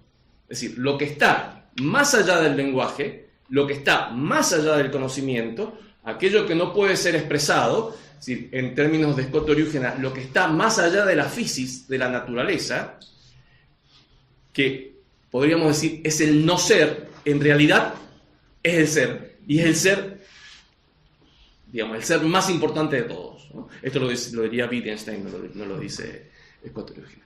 Pero me pareció interesante este planteamiento, puesto que un personaje, como les decía, extraño, que muere a manos de sus alumnos, es un personaje extraño, en un mundo muy difícil y muy complicado, sin embargo, es capaz de elaborar, yo más que una filosofía diría un sistema filosófico completamente original y que tiene planteos que no solamente fueron innovadores, por decirlo de alguna manera, para su época, sino que incluso en la época contemporánea son interrogantes que se plantean los filósofos. Bien, yo creo que he sido un poco más modesto que el doctor Costarelli Grandi. ¿Sí? No sé. ¿Sí? No tanto entonces. Entonces le dejo la palabra al más importante de nosotros, que es... Last and least. Yo prometo ser más breve, porque obviamente tengo menos cosas para decir frente al titular y al asociado de la cátedra, así que... Colaborador. Colaborador. Colaboro. Bueno, me sumo a las disculpas hacia los alumnos de Medieval que van a tener que ver algo que ya lo han visto, y encima hace poquito, la semana pasada. Pero bueno, culpa de ellos es que yo elegí este tema. En principio, la idea era hablar de Santo Tomás y del esplendor, digamos, de la filosofía medieval, ¿no? Del siglo XIII. Y iba a hablar sobre la participación, la noción metafísica de participación. Pero bueno, era un tema muy técnico que después, viendo cómo iba a ser la exposición de los colegas acá, digo, quizás conviene hacer algo un poco más asequible. Y bueno, y el entusiasmo que vi en algunos de mis alumnos por San Anselmo me motivó a traérselos ahora acá. Así que bueno, San Anselmo, el proslogio, sentido e interpretación. Te cambié el título, ¿sabes? Sí, estaba viendo eso, digo, no era de lo que iba a hablar. Pero metelo ahí. Pero estaba viendo. Es que no me cerraba. Claro, acá San Anselmo y el sentido del proslogio se llama. Claro. Pero bueno, acá Quedaba lo muy Poner bien. el diseño. Ah, era un chiste que quería hacer. No importa, así es. Quede bien. Perfecto. Bien, bueno, vamos con una pequeña idea de San Anselmo, muy breve, ¿no? Primer gran filósofo, ¿no? que produjo la Edad Media, después de Scotoriúgena, es lo que suele decir, por supuesto, es lo que suele decirse. Nació en Aosta, en Italia, en el año 1033 o 1034, muere en el año 1109, es decir, nace en el siglo XI, muere iniciado el XII. Él decía que su única ambición era reafirmar lo que ya había dicho Agustín, ¿no? San Agustín. Por eso, podríamos decir que Anselmo pertenece a lo que se llama como la familia agustiniana, para usar un término de un medievalista conocido. Gilson dice la familia de los tertulianos y la familia de los agustinianos, ¿no? Sí, esa dialéctica. Pero bueno, hay que leer a Caramanoli. Vamos, ya lo decía. Me voy a ir a subir al cuarto y voy a hablar con él. Habría que dejarlo de un ratito. Bueno, ¿y qué decía Agustín, no? Y que retoma Anselmo. Si no crees, no entenderás. Credo ut intelliga. Si no crees, no entenderás. No, al revés. Debería suponer uno, ¿no? Pensándolo desde nuestros esquemas contemporáneos. No, si yo no entiendo, no voy a creer. Explícamelo, cuando lo entienda, ahí voy a creer, ¿no? Pero claro, no, hay un trasfondo, que es el que nos han ido narrando los profesores, ¿no? Donde la fe tiene una primacía. La fe tiene una primacía, porque el dato de la revelación, ¿sí? Es el mismo Dios el que habló, ¿no? El dato de la racionalidad, el dato que me permite conocer la naturaleza, sí, efectivamente, yo estoy conociendo, la naturaleza me habla, pero el que hizo la naturaleza fue Dios. Y Él se reveló en las Sagradas Escrituras, ¿no? Entonces, el primado ontológico, podríamos decir, lo tiene la fe. Si no crees, no entenderás. Mientras más crea, mejor entenderé. Pero también, evidentemente, tiene un primado de orden, pareciera acá, cronológico. Está primero la fe, antes que la razón, ¿no? Antes que el entendimiento. Entonces, es muy importante que comprendamos que este lema, podríamos decir, este dictum medieval, que si bien lo ubicamos acá en la familia agustiniana, pero no, atraviesa toda la Edad Media, ¿no? Atraviesa toda la Edad Media. Todos estos autores que siguen la estela de San Agustín tienen una gran originalidad, ¿sí? Personal. Uno cuando lee los textos efectivamente ve un sistema, bueno, Scotoriúgena, Anselmo, ve mucha originalidad en sus planteos, y si bien todos sostienen la misma fe, porque efectivamente la fe, ellos creen, todos creen en lo mismo, el credo, digamos, los artículos de fe, los dogmas de fe son los mismos, pero sí no usan su entendimiento de la misma manera, podríamos decir, o la forma de racionalidad que tienen de explicar los misterios va variando, ¿no? De ahí su originalidad, ¿no? En el siglo XI hay un gran desarrollo de la lógica, ¿no? De la dialéctica. Ustedes saben, dentro de las artes liberales, del trivium, la gramática, la dialéctica y la retórica. Bueno, lo que estaba teniendo mucho énfasis en ese siglo XI es la dialéctica, es la lógica, ¿no? Entonces, hay toda una aplicación incluso a las Sagradas Escrituras, a los textos bíblicos, que no gustaba mucho a algunos autores, ¿no? Porque decía que era una exageración. Acá hay muy chistoso un texto de San Pedro Damián, ¿no es cierto?, que dice: Venian dialettici, sibi potius ut putantur aeretici, ¿no? Vengan los dialécticos, aunque mejor sería decir vengan los heréticos, ¿no? Había como una puja ahí entre aquellos autores que estaban viendo que había un uso excesivo de la lógica, ¿no? Que efectivamente lo había, pero bueno, Anselmo se forma en este predominio del orden lógico, ¿no? y de la aplicación de la lógica en todas sus argumentaciones. Tenían que ser argumentaciones sustentadas en la lógica. Bien, esto como contexto rapidísimo. Estamos olvidando de muchas cosas, por supuesto, pero bueno, es como para que nos ubiquemos. ¿Por qué? Porque esto de la lógica, porque el argumento ontológico, el argumento es un argumento lógico, ¿no? Muy lógico, ¿no? Una preeminencia de la razón en su armado que sorprende realmente. No lo vamos a poder ver acá, pero bueno, por lo menos vamos a ir viendo el contexto y otras cuestiones, que es lo que me interesa a mí destacar brevemente. El texto o la charla bien podría haberse llamado San Anselmo y el sentido del argumento ontológico. Y nos podríamos, quedar ahí porque es lo que ha pasado en la historia, ¿no? Son de todos los capítulos 26, del 2 al 4 es donde Anselmo desarrolla este argumento ontológico, ¿verdad? Pero hay mucho más. Bueno, eso es lo que se ha hecho famoso, y es lo que ha pasado en la historia, y es lo que ha pasado en los manuales de filosofía. Es lo que Descartes discute en sus meditaciones metafísicas, ¿no? Si no me equivoco, en la segunda meditación, que de hecho él es el que le pone el nombre de argumento ontológico, ¿no? Y después Kant también lo discutirá, lo intentará refutarlo, aparece también en Hegel. Es decir, es un argumento que ha pasado en la historia, de mucho peso, es muy potente. Pero, bueno, claro, aparecen algunos datos curiosos. El primero, bueno, este que les acabo de decir, Anselmo no lo nombra como argumento ontológico. No le llama de ese modo, ¿no? Luego, el proslogio, que es el texto en el cual aparece el argumento ontológico, originalmente se llamaba Fides Quaerens Intellectum Diceretur, ¿sí? A ver, la otra latinista para poner en aprietos, o a los alumnos de medieval que ya lo han visto. Bueno, la fe buscando apoyarse en la razón, ¿sí? La fe buscando apoyarse en la razón. O después pasa más breve, Fides Quaerens Intellectum, ¿no?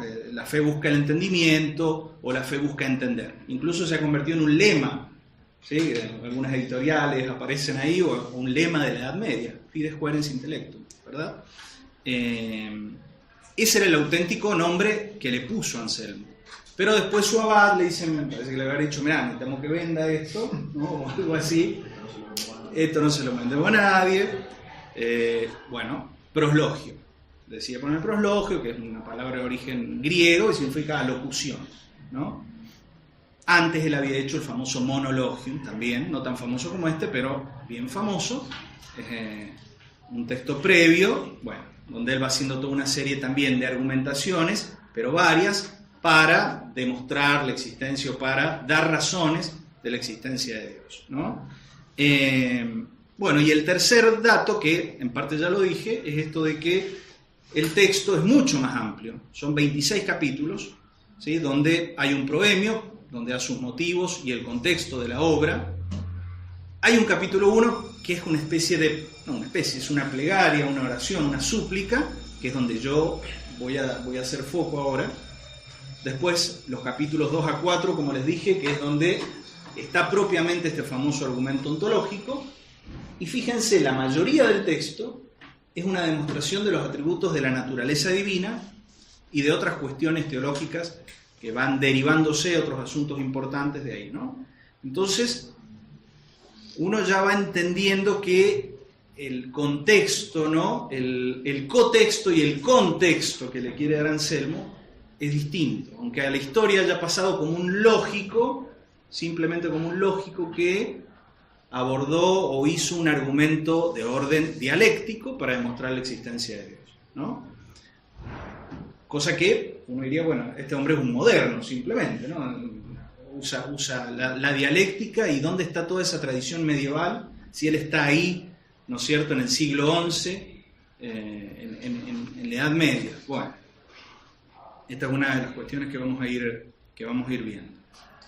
El argumento no lo vamos a ver porque se nos va a ir muy larga la cosa, digamos, pero básicamente, para que no se vayan con la idea se vayan con alguna idea, el argumento hace énfasis en una cuestión lógica y en una cuestión a priori, no como las pruebas de Santo Tomás, podríamos decir que son pruebas a posteriori o pruebas por la causalidad, ¿sí?, donde parte de la experiencia, ¿sí?, de lo evidente, para de ahí subir a lo que no es tan evidente.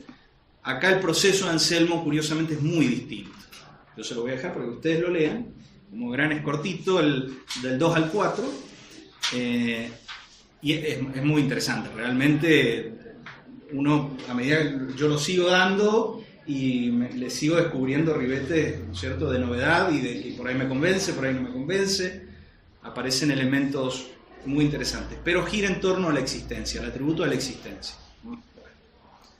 Vamos a dejarlo ahí para que ustedes completen. Bien, yo les decía, me interesa centrarme en este capítulo 1 del prosloquio, ¿sí? ¿Algún lector de los presentes? A ver. Oh hombre lleno de miseria y debilidad, sal un momento de tus ocupaciones habituales, ensimismate un instante en ti mismo, entra en el santuario de tu alma. Y ahora, oh Señor mío, enseña a mi corazón dónde y cómo te encontrará, dónde y cómo tiene que buscarte. Si no estás en mí, oh Señor, si estás ausente, ¿dónde te encontraré? Bien. Claro, recordemos, Anselmo es un agustiniano, ¿no? Ya lo había dicho, él quiere seguir a Agustín, por eso esto insiste en el ensimismarse, ¿no? No como, esta idea se la ha robado al doctor Brandi, no como un autoconocimiento, ¿no es cierto?, psicológico, sino efectivamente como un autoconocimiento más al estilo socrático, ¿no? Conócete a ti mismo. Y más al estilo cristiano, porque en la medida en que yo me conozco a mí mismo y me reconozco como imago Dei, ¿no?, como imagen de Dios, como una criatura de Dios.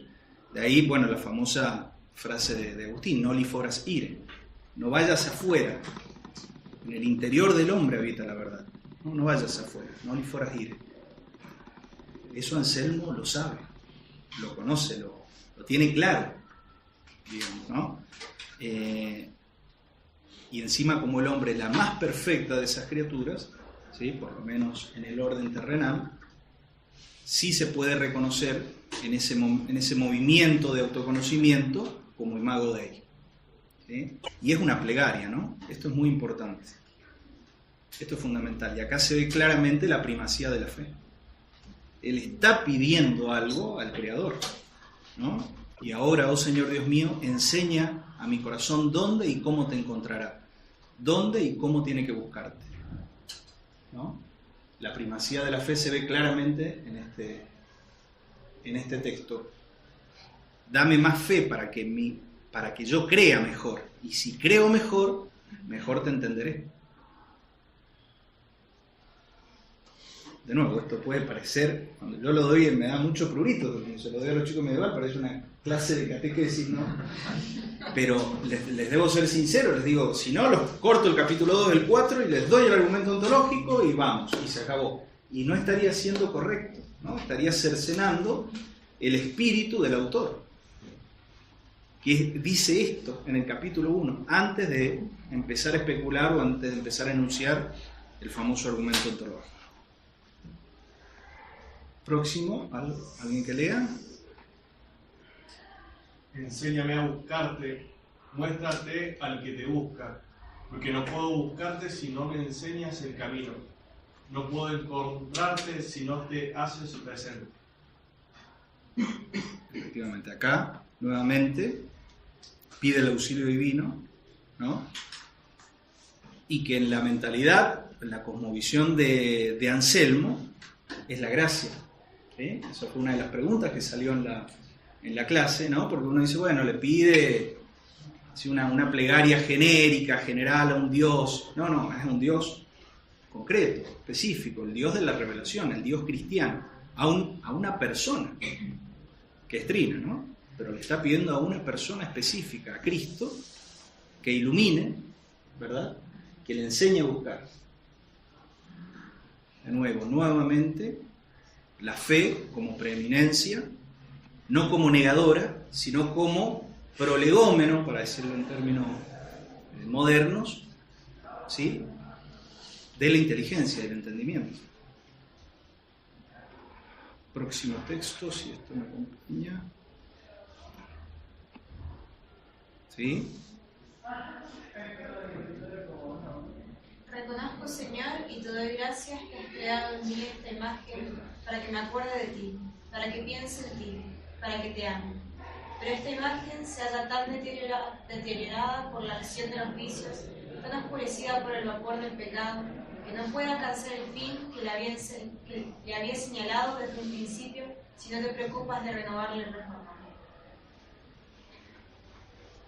Bien. De nuevo esta idea, ¿no? Creo para comprender, ¿no? Y ese camino, como bien lo marcaba el doctor Peretó, es un camino de purificación, ¿no? No es simplemente que la fe va a llegar, ¿sí? Si yo no he hecho un camino de conversión previamente, ¿no? Volviendo a Agustín, él no podrá reconocer el orden, no podrá reconocer los argumentos correctos para demostrar, ¿sí? O para evidenciar la existencia de Dios en la medida en que no esté previamente ordenado él, ¿no? Por eso pide dejar los vicios, pide que esa imagen borrosa que tiene en él sea restaurada, ¿no? Fíjense el último texto, otro lector. No intento, Señor, penetrar tu profundidad, porque de ninguna manera puedo comparar con ella mi inteligencia. Pero deseo comprender tu verdad, aunque sea imperfectamente, esa verdad que mi corazón cree y ama. Porque no busco comprender para creer, sino que creo para llegar a comprender. Creo en efecto, porque si no creyere, no llegaré a comprender. Acá está el credo ut intelligam, ¿no? Nuevamente esta idea de la fe antecediendo la inteligencia, antecediendo la razón. Claro, acá hay un elemento que él no lo menciona acá, sino que lo menciona en el monologio, pero es muy importante porque, y una de las preguntas que hacían los alumnos, que fue muy interesante, ¿qué necesidad tiene Anselmo de demostrar la existencia de Dios si él ya posee a Dios? Ya lo tiene por revelación, ¿no? ¿Cuál es la necesidad? ¿No? ¿Cuál es la necesidad? Si ya tengo el dato mayor, ya tengo la fe, ¿para qué quiero la inteligencia de la fe? ¿Sí? Porque es otro término, intellectus fidei, ¿no? La inteligencia de la fe. ¿Por qué pide la inteligencia de la fe? Y las respuestas fueron muy interesantes, porque una de las respuestas que surgieron dice, bueno, porque necesitan evangelizar, ¿no? Entonces, como es, bueno, hay que evangelizar, hay que darle razones a aquello que yo estoy enseñando, ¿no? Argumento más de orden pragmático, ¿no? Claro, pero no, la respuesta que da Agustín, que da Anselmo, dice, es porque la fe, la fe que solamente se queda en aquello recibido, pero no investiga, no piensa, dice, es una fides mortua, ¿sí? O fides otiosa, una fe ociosa, una fe muerta, ¿sí? Pero la fe que investiga la que es intellectus fidei, la que es una inteligencia de la fe, es una fides operosa, dice Anselmo, una fides viva, operosa, viva, en oposición a otiosa o mortua, ¿no? Por ello dice, la que cree en aquello en que se debe creer, la que cree en aquello en que se debe creer, y está la otra que cree aquello que se debe creer. Esta es una traducción precisa, la consulté con 2 o 3 traducciones. La fe viva, primero, la fe muerta es aquella que cree aquello que se debe creer. Eso que yo sé, ese dato revelado, simplemente. Pero dice, la inteligencia de la fe es la que cree en aquello en que se debe creer. Y ese en que se debe creer es una persona, es Cristo. ¿En quién? Sí. ¿Qué usa? ¿Quiz? Sí, no, está bien, después lo busco en la traducción. Pero claro, pero da todo a suponer que ese en que se quiere creer no es algo muerto, es algo vivo. Y eso vivo es Cristo, es Dios. Entonces, este dato es muy interesante, ¿no? Que lo descubrí leyendo un texto que le pasé a uno de los alumnos de Julián Marías. Julián Marías hace este hallazgo. Claro, cuando yo leí tenía 21 años cuando escribe el texto. Digo, qué lejos que estamos, ¿no? Bueno, un texto muy bonito, es sobre dice el proslogio y el insensato, ¿no? Porque el interlocutor de Anselmo es el insensato, es aquel que, no iríamos muy lejos, muy largo, pero es aquel que no cree, porque en su corazón ha decidido no creer. Pero bueno, ese sería para otra conferencia, para otro momento. Ahora, y para cerrar, prometí que iba a ser bien breve, ¿no? La paradoja acá es que a pesar de que el argumento ontológico es un argumento efectivamente lógico, ¿sí? Dialéctico, que responde a un silogismo bien construido, y se entiende porque en el momento de que estábamos hablando de Anselmo, en el momento que él escribe, la primacía es de la lógica, es de la dialéctica, ¿sí? De eso se hablaba, así se argumentaba, así se escribía, así se enseñaba, ¿no? Lo que plantea Anselmo, bien visto, correctamente visto, en su contexto, en su contexto, es una experiencia vital, una experiencia realmente filosófica, ¿no? Una experiencia que involucra a la totalidad de la persona, ¿no? Porque el texto, hay muchas otras partes donde él habla de una indigencia, él está sintiendo una indigencia en Anselmo, ¿no? Está sintiendo una necesidad. Por ello, no es un simple racionalismo, ¿sí? Cuando uno ve dónde se inserta el argumento, ¿no? Sino que es una partida de una realidad experiencial, que es la de Anselmo, ¿no? Y además, por supuesto, que se dirige, eso queda para otro momento, a un sujeto concreto, que es el insensato, el que ha dicho en su corazón, Dios no existe. Así que bueno, creo que ahí está básicamente. Bueno, creo que no me olvido nada. Bueno, eso, los invito a que lean el argumento ontológico.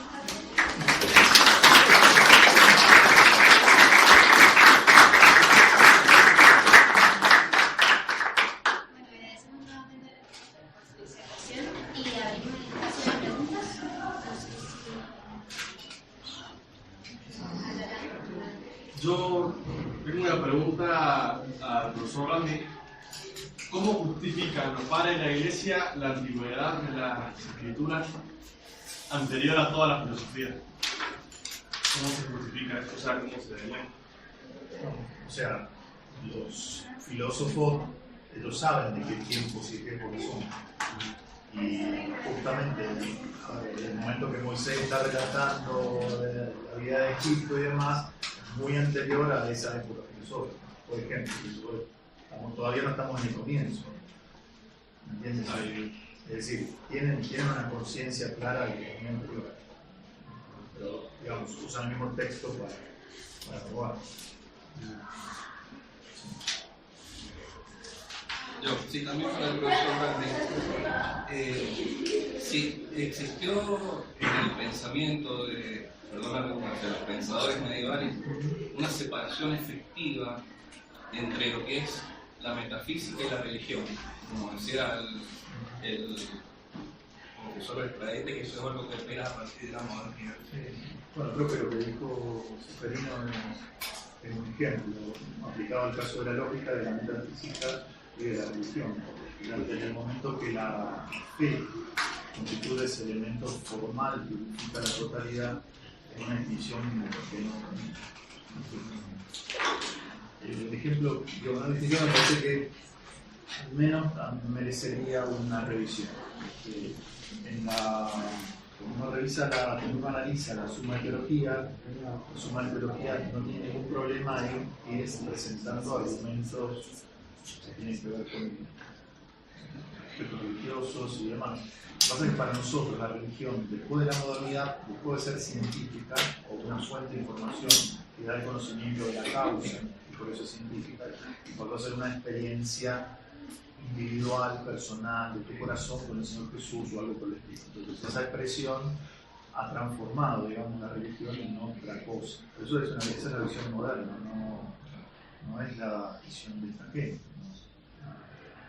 En ese sentido, más allá de que uno puede decir, bueno, Santo Tomás en el comienzo de la suma de teología trata de limitar perfectamente la Sacra Escritura frente a la Sagrada Doctrina, que es la teología, frente a las otras ciencias, por eso no es metafísica, pero bueno, si bien eso es cierto, que se pueden establecer esas distinciones sutiles, no obstante, cuando él está hablando, de hecho está haciendo todo a la vez. Un ejemplo, trata de la Trinidad, dice, artículo 1, de si Dios es trino. No se puede probar de ninguna manera. ¿Qué hace? Y bueno, pone el argumento autorial. Un texto del Evangelio dice, esto es así. Ahora, supuesto que esto es así, cree, entonces puedo empezar a ver cómo es que esto puede llegar a entenderse, pero supuesto el dato de cree ut intelligas, es decir, sigue repitiéndose el mismo esquema, ¿no? Donde está tomando un elemento teológico religioso y está haciendo una especulación metafísico-filosófica sobre eso, pero siempre con la guía de la religión.